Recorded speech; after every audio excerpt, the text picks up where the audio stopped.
Hi everyone and welcome to Sustainability with Prerna.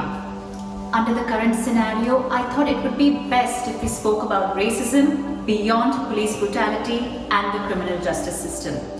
Let's talk about environmental racism. We know two facts. One, that the environment is suffering, and two, that the health of people of color is suffering. The environment is suffering because of air pollution from coal-fired plants, because of toxicity from our water bodies, and also because of the hazardous dumping of waste. The health of people of black color is suffering because they are 3 times more likely to die because of heart diseases, lung diseases, influenza, and so on. And at the same time, they have higher rates of birth defects, miscarriages, and even mental health issues. So what connects both of these? The answer is environmental racism. Environmental racism is the disproportionate impact of environmental hazard on people of color. 8 out of 10 African Americans live within 30 miles of a coal-fired plant. Policies and regulations favor the building of coal-fired plants and waste systems in areas of low-income housing or where people of color live. Take a look at this map of LA. The areas in red mark where people of color live the most. The green dots mark the location of various toxic facilities.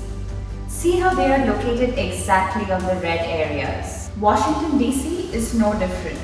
In this map, areas in dark green represent where people of color live.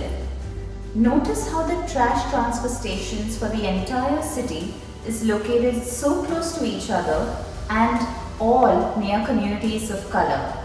This surely cannot be a coincidence. Don't we all have the same right to have access to clean air and water? Let's talk about Flint in Michigan. Flint is a city in Michigan that has 57% of their residents as African Americans. They kept drinking and bathing in water that had so much lead that it actually qualified as toxic waste. The residents complained for years and it took the government 5 years for it to completely respond. Even till date, they are still suffering from the aftermath of the Flint water crisis. Let me give you another example. Earlier in 2019, a chemical called 1,4-dioxane was discovered in the wells of Nassau County in New York. Within 8 months, in the very same year, the governor signed a bill mandating companies to drastically reduce the 1,4-dioxane level in their products, which is a great solution, and I totally appreciate that. But if you ever wondered what the demographics of Nassau County look like, well, 7% of the residents in Nassau County are Black Americans. History has witnessed different forms of environmental racism all across the globe. Let's take the example of the Bengal famine in 1943, where Winston Churchill diverted all the food from Bengal to Britain and other white and already well-fed nations. This was one of the world's biggest famine, and guess what? It wasn't because of a natural calamity or drought, it was purely because of racism. Let's talk about COVID-19 and environmental racism.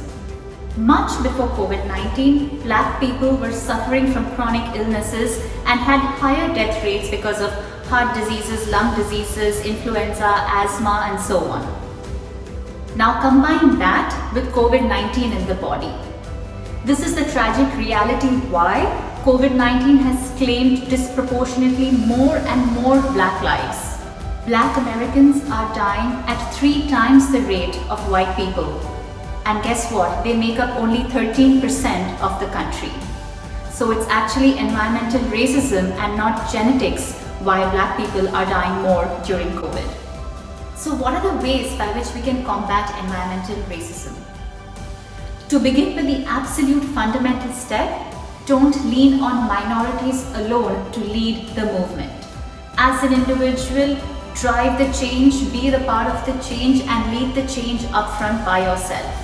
So this is calling out to all colors to come together and truly participate in this global cause. And according to me, white is also a color.